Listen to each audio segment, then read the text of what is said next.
My name is Jack Harlan, and at 45, I thought I had seen most of what corporate life could throw at a man. 22 years with Atlantic Freight Solutions, a mid-sized logistics company based in Seattle, had taught me that loyalty wasn't just a word on the wall. It was the quiet backbone that kept trucks rolling through blizzards, ports open during strikes, and families fed when everything else fell apart. I wasn't the flashy executive type. I was the guy who answered the 3 a.m. calls, who drove through rain to check a delayed shipment personally, who remembered the names of warehouse workers and their kids' birthdays. That morning, I carried a small bouquet of white daisies, nothing fancy, just something fresh and simple to welcome the new CEO, Elena Voss. She was coming in from a big consulting firm back east, hired to modernize us. The board said we needed fresh eyes. I figured a little kindness might make the transition easier for everyone. I waited outside the main conference room on the 10th floor, the one with the big windows overlooking Puget Sound. The daisies smelled clean, like spring after a long winter. When the door opened, I stepped in with a smile. Elena didn't look up from her tablet at first. She was tall, sharp-suited, hair pulled back tight. The room was full. The 2 new VPs she'd brought with her, the HR director, a couple of board members on video call. All eyes went to her. "Jack Harlan," she said, finally glancing my way. Her voice was even professional, like she was reading from a script. "Your employment with Atlantic Freight Solutions is terminated, effective immediately." The words hit like cold water. I stood there, flowers still in my hand, waiting for the punchline. None came. She slid a thick envelope across the table. Severance details, non-disclosure, the usual paperwork. I looked around the room. The VPs stared at their notes. The HR director looked at the floor. No one met my eyes. Elena leaned forward. "This company has carried too many traditions for too long. We need to move faster, leaner. Your departure sends a clear message. The old ways are done." She didn't raise her voice. She didn't have to. The room felt smaller, the air thicker. I felt the heat rise in my face. Not anger yet, just deep, aching disbelief. 22 years. Thousands of nights away from home. My wife's quiet understanding when I missed anniversaries.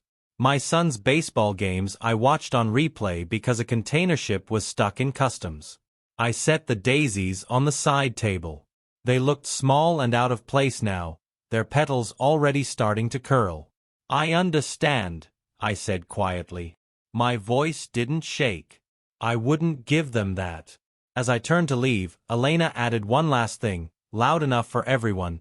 "This is how we build the future. By letting go of the past." The walk to my office felt endless. People in the hallway stopped talking when I passed. Some offered weak nods. Others pretended not to see me. I packed my things slowly, a framed photo of me and my dad at the old dock in Tacoma, back when he taught me how to read a manifest. A coffee mug my wife gave me that said, "World's okayest dad," a joke that always made me smile on rough days. A small brass compass from a trucker who'd said, "You always find the way home, Jack." I left the lights on when I walked out. No point turning them off. Someone else would need the space soon enough. That evening, in our quiet house in Bellevue, I sat at the kitchen table with a cup of black coffee gone cold. My wife, Laura, came in from the garden, dirt on her hands. She didn't ask what happened. She already knew. She just put her arms around me from behind and rested her chin on my shoulder. "They didn't even say thank you," I whispered. "I know," she said. "But I do. And so do a lot of other people." I didn't sleep much that night. Memories kept coming. The time I spent 3 weeks in Houston after Hurricane Harvey, rerouting every truck so families got their supplies.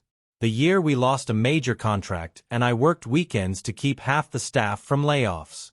The nights I cried in hotel rooms because I was missing my boy's graduation party. I had given everything to Atlantic Freight. And in one meeting, it was erased. But here's what Elena Voss didn't know. 2 days before she walked into that conference room, I had received a call from the one man who still mattered in all this. Raymond Caldwell, the founder of Atlantic Freight. Ray had started the company in his garage in 1982 with one old rig and a dream. He retired 5 years ago, tired of the board games, but he never really left. He watched. He waited. "Jack," he'd said that Sunday night, voice gravelly but strong, "I need you to come over." I drove to his house on the Sound. Big windows, old wood beams, the smell of cedar and sea air. He was sitting at his desk, a stack of documents in front of him. "I've been watching the board," he told me. "They're selling pieces of the company to outsiders, bringing in people who don't understand what we built. I still hold 38%. I'm done letting them chip away." He pushed the papers toward me. "I'm transferring it all to you. Quietly. No announcement yet." I stared at the pages. "Ray, why me?" "Because you've bled for this place," he said simply. "You've never asked for anything. You've just done the right thing. I want someone who remembers what Atlantic was built on, people, not just profits." He reached into his drawer and pulled out an old fountain pen, black, worn, the one he'd used to sign the original incorporation papers back in '82.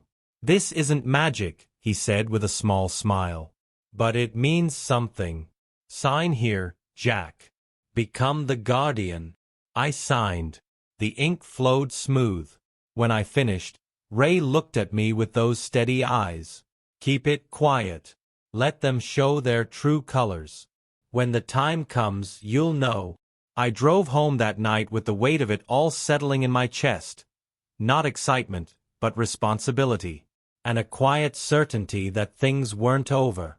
The next morning, when Elena called me a relic, she had no idea the ink from that pen had already rewritten the story. She thought she had ended mine. She had only started the real one. The days after the boardroom meeting passed in a strange kind of hush. I didn't go back to the office right away. There was no need to rush in like some conquering hero. I'd spent 22 years proving myself through actions, not announcements. So I stayed home for a few days, letting the dust settle. Laura noticed the change in me first. I wasn't pacing or angry. I was calm. Almost too calm. She'd catch me sitting on the back porch with a cup of coffee, staring at the evergreens across the yard, the silver fountain pen from Ray resting on the arm of the chair beside me. It wasn't flashy, just solid black resin, a little worn at the clip from decades of use. But every time my thumb brushed the cap, I felt the weight of what it meant. "You're not going to let them forget what they did, are you?" she asked one afternoon, sitting down next to me with her own mug. I shook my head slowly. "It's not about making them suffer, Laura. It's about making sure they understand what loyalty actually costs, and what happens when you throw it away like it's nothing." She reached over and squeezed my hand. "Just don't lose yourself in it, Jack. You've already given enough." I promised her I wouldn't. But deep down, I knew the next steps would test that promise. Word travels fast in a company the size of Atlantic Freight. By Wednesday, everyone knew I'd been fired in front of the whole leadership team. By Thursday, they knew Elena Voss had called me, and people like me, old infrastructure that needed to be scrapped. And by Friday, the whispers had turned into something sharper, resentment. I started getting texts from people I hadn't heard from in years. Drivers I'd helped during the 2020 port shutdowns. Warehouse foremen who remembered how I fought to keep their shifts when the budget got slashed. Even the young dispatcher I'd trained 6 years ago sent a simple message. "We all saw the daisies that morning. We know what she did. We're with you, Jack." I didn't reply to most of them. Not yet. But I saved every one. Meanwhile, Elena wasted no time putting her stamp on the place. I heard it secondhand at first, through old friends who still worked there, through emails that somehow found their way to my inbox. She called an all-hands meeting on Monday. Standing in front of the big screen in the auditorium, she announced the first wave of modernization. "We're eliminating redundancies," she said. "That means flattening layers, streamlining departments, saying goodbye to processes that no longer serve us." Translation: layoffs were coming. Risk management, the team I'd built from 3 people to 22, was first on the chopping block. Compliance audits would be outsourced. Logistics planning moved to a third-party consultant firm out of Chicago. The room stayed quiet. No one clapped. No one cheered. They just sat there, the way people do when they know the axe is swinging and they're waiting to see whose neck is next. But Elena didn't stop there. She wanted to make an example. So she held up a photo on the screen, one of the old team pictures from the 2015 company picnic. There I was, in the middle row, arms crossed, smiling like I didn't have a care in the world. Beside me was my dad, who'd come as a guest that year. He'd passed 2 years later. "This," she said, pointing at the photo, "is what we're moving away from. Nostalgia is nice, but it doesn't pay the bills. We honor the past by building something better." She didn't say my name. She didn't have to. That evening, I got another message. This one from Maria Delgado, the senior accountant who'd been with the company almost as long as I had. She'd been in the room. Attached was an audio clip. I waited until Laura went to bed before I played it. Elena's voice came through the speaker, crisp and confident. And let's be honest, Jack Harlan was a walking museum. Loyal? Sure. But loyalty without adaptability is just another word for dead weight. We can't afford relics when we're trying to compete in 2026. There was a short pause, then a nervous laugh from someone off mic. Then Elena again. "His exit is our starting line. Anyone who clings to the old ways will find themselves on the same path." I listened to it twice. The second time, I didn't feel rage. I felt something colder, clearer. This wasn't just personal anymore. This was a declaration of war on every person who'd ever stayed late, missed a birthday, worked through illness, all so the company could survive. I saved the file, backed it up. Then I called Ray Caldwell. He answered on the second ring. "You hear what she's doing?" I asked. "I hear," he said. His voice was steady, like always. "She's moving fast because she's afraid. People who are secure don't need to burn everything down to prove they belong." "What do you want me to do?" "Nothing yet," he said. "Let her dig the hole deeper. The deeper it gets, the harder it is to climb out." I hung up and looked at the fountain pen on the table. It didn't look like much, but it had signed the papers that made me the largest single shareholder in Atlantic Freight Solutions. 38%. Enough to call a special board meeting. Enough to change leadership. Enough to stop the bleeding. But I wasn't ready to swing yet.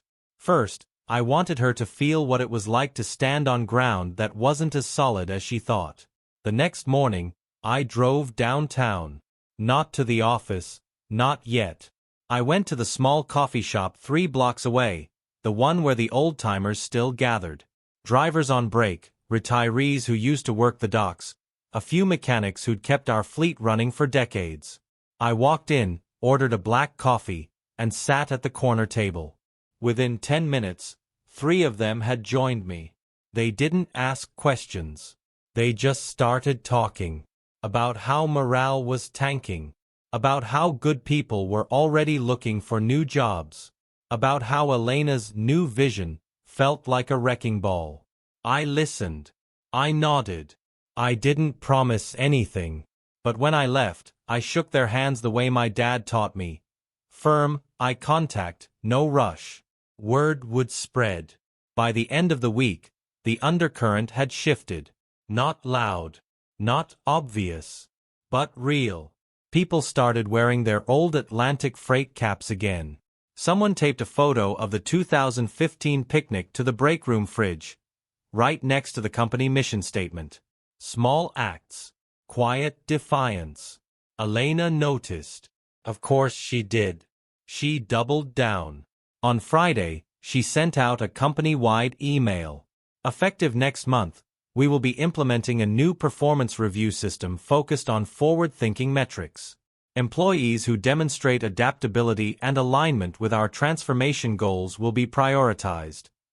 The subtext was clear: fall in line or fall out. That night, I sat with Laura on the couch. She had the audio file playing on her phone again. "You going to use it?" she asked. "Not yet," I said. "But when I do, it won't be for revenge. It'll be for the truth." She looked at me for a long moment. "You're still the same man I married, Jack Harlan. Even when the world tries to tell you otherwise."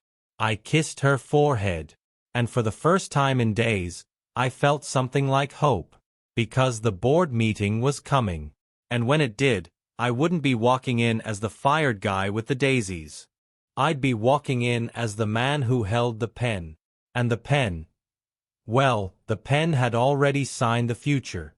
Monday morning arrived with the kind of gray Seattle drizzle that makes everything feel heavier. I woke early, dressed in the same navy suit I'd worn the day Elena fired me.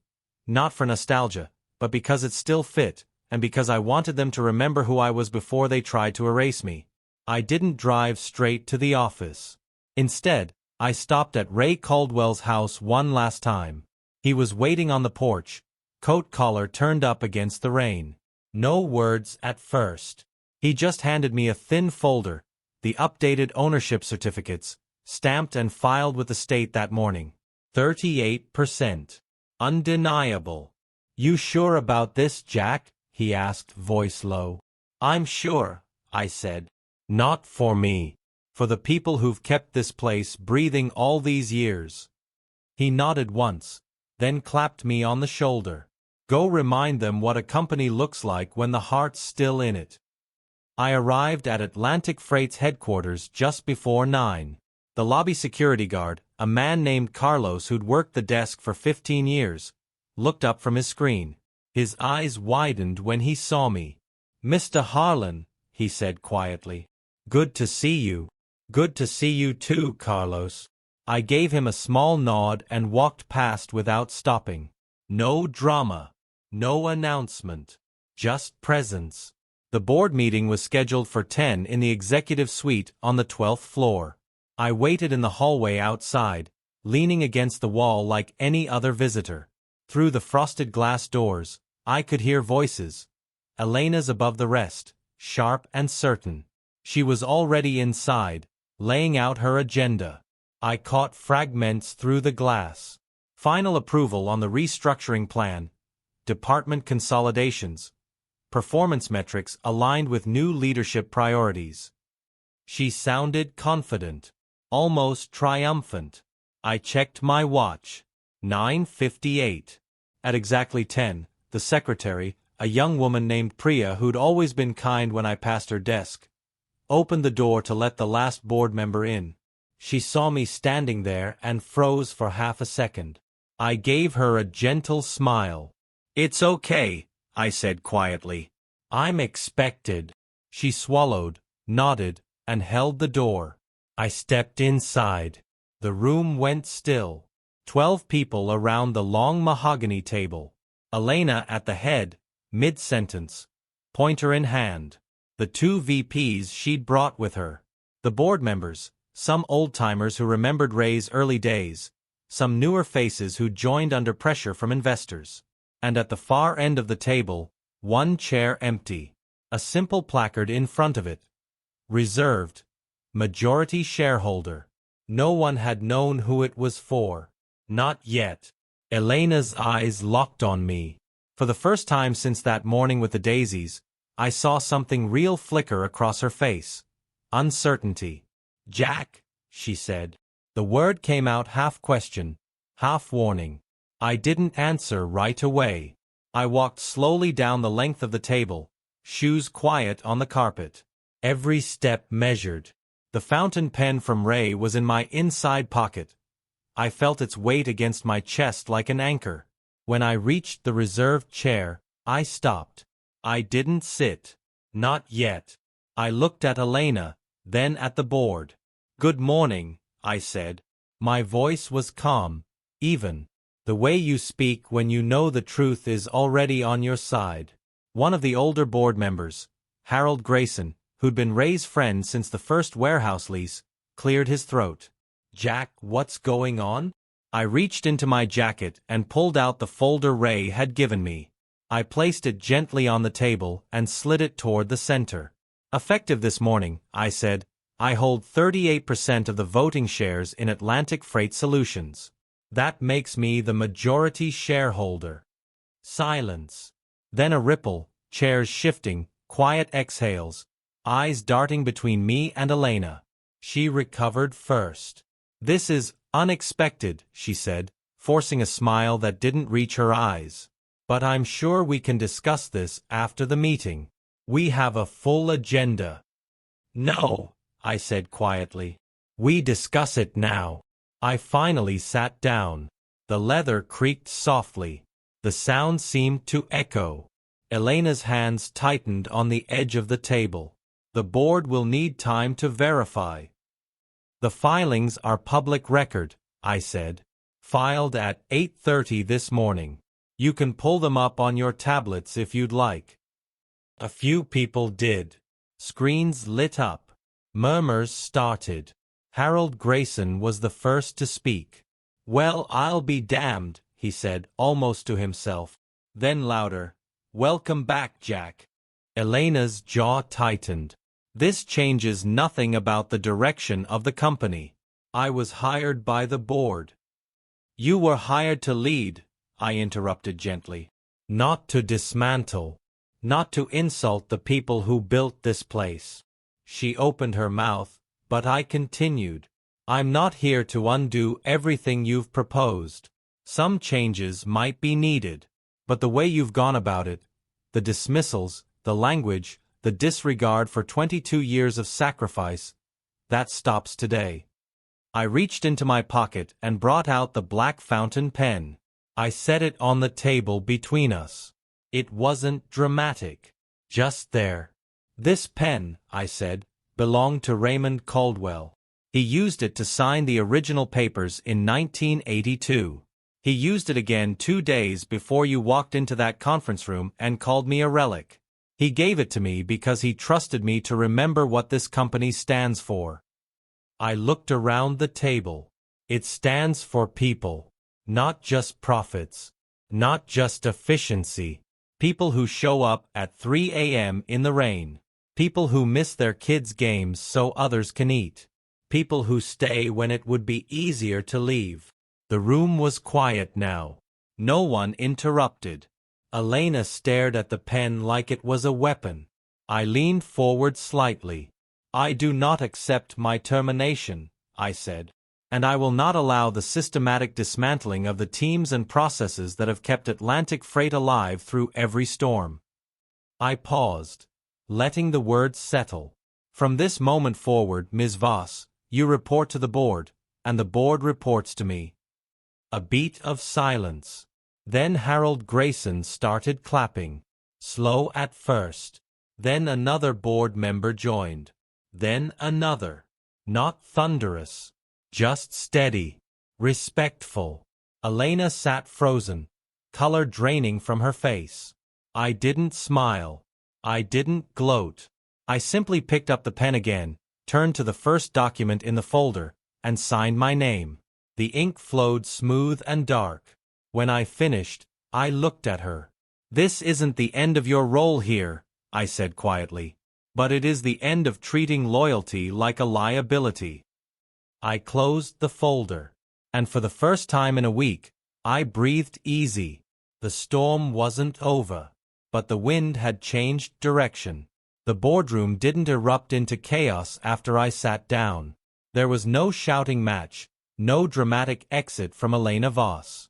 Instead, the room settled into something quieter, heavier, the sound of people realizing the ground beneath them had shifted, and there was no going back. I let the silence do its work for a long moment. Then I spoke again, voice steady. "I've spent the last week thinking about what this company really is," I said. "Not the buildings, not the trucks, not the balance sheets. It's the people who show up when no one else will. The ones who've kept families fed, communities supplied, and this business alive through recessions, pandemics, and every kind of storm you can imagine. I looked around the table. Some board members nodded slowly.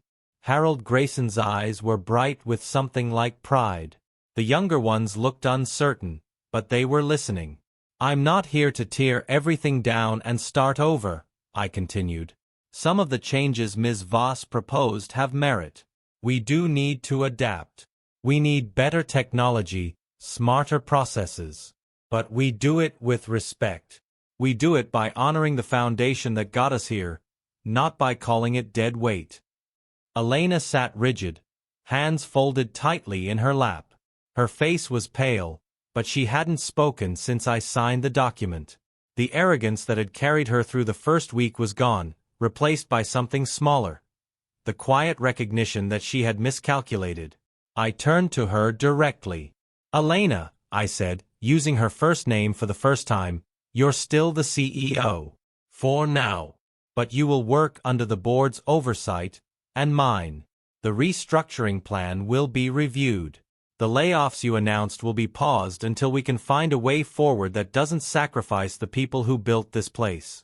And the language, the way we talk about long-term employees, changes today. She opened her mouth, closed it. Then, in a voice barely above a whisper, I understand. It wasn't an apology. I didn't expect one. But it was acknowledgement. That was enough for the moment. I stood up slowly. I'll be back in the office tomorrow, I said to the room. Not to clean house. To rebuild trust. Anyone who wants to talk about concerns, about ideas, about what's next, my door will be open. Same as it always was. I picked up the black fountain pen from the table, turned it once in my fingers, and slipped it back into my pocket. It felt lighter now. Not because the weight had changed, but because the responsibility had found its place. As I walked toward the door, Harold Grayson stood up. He extended his hand. Welcome home, Jack, he said. I shook it. Firm. No rush. One by one, others stood. Not a standing ovation. Just quiet respect. The kind that means more than applause. I left the boardroom without looking back. Outside, the drizzle had stopped. The sky over Puget Sound was clearing, patches of pale blue breaking through the gray. I stood in the hallway for a minute, breathing. My phone buzzed. A text from Laura. How did it go? I typed back.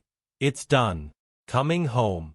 Then another message came through, this one from Maria Delgado, the accountant who'd sent me the audio clip. The break room is quiet. People are smiling again. Thank you, Jack. I didn't reply right away. I just put the phone in my pocket and walked to the elevator. That evening, Laura and I sat on the porch like we had so many times before. The fountain pen rested on the small table between us. She picked it up, turned it over in her hands. It's not much to look at, she said. It never was, I replied. But it carried a lot. She set it down and leaned her head on my shoulder. You didn't do it for revenge, did you? I thought about that. Really thought. No, I said finally. I did it because some things are worth protecting. Loyalty. People. The truth about what matters. She squeezed my hand. The next morning, I walked back into Atlantic Freight not as the fired guy, not as the majority shareholder making a power play, but as the same Jack Harlan who'd always been there. The one who answered the phone at 3 a.m., who remembered names, who fought for the people behind the numbers. The lobby guard, Carlos, smiled when he saw me. Morning, Mr. Harlan. Morning, Carlos. Coffee still terrible. Always, he laughed. I rode the elevator up. When the doors opened on the 10th floor, a few people were waiting. Not a crowd, just a handful. Maria. A couple of dispatchers. The young guy I'd mentored years ago. They didn't cheer. They just nodded. Some shook my hand. One of them, an older driver named Tom, said quietly, "Glad you're back, boss." I smiled. Small. Real. "Me too," I said. The rest of the day was meetings, reviews, adjustments. No fireworks. Just work. The way it should be. Weeks turned into months. Elena stayed on for a while, long enough to hand over a smoother transition. Then she moved on. No hard feelings. Just a chapter closed. The company didn't become perfect, but it became steadier, more human. We kept the best of the new ideas, protected the heart of the old ones. Morale came back slowly, like spring after a hard winter. And me? I kept the fountain pen in my desk drawer now. Not hidden. Just there. A reminder. Sometimes, late at night when the building was quiet, I'd take it out, turn it over in my hands, and remember the day I thought everything was lost. Then I'd put it away again. Because the story wasn't about the pen, or the shares, or even the boardroom. It was about what happens when you refuse to let arrogance erase what loyalty built. It was about coming home, not with fanfare, but with quiet, steady hands, and a heart that never stopped believing some things are worth fighting for. If you've ever felt like your years of hard work didn't matter, if you've ever been told your old infrastructure, know this: sometimes the quiet ones, the ones who wait, are the ones who change everything. Thanks for listening to my story. Take care of the people who matter, and never underestimate what a little patience and a lot of heart can do.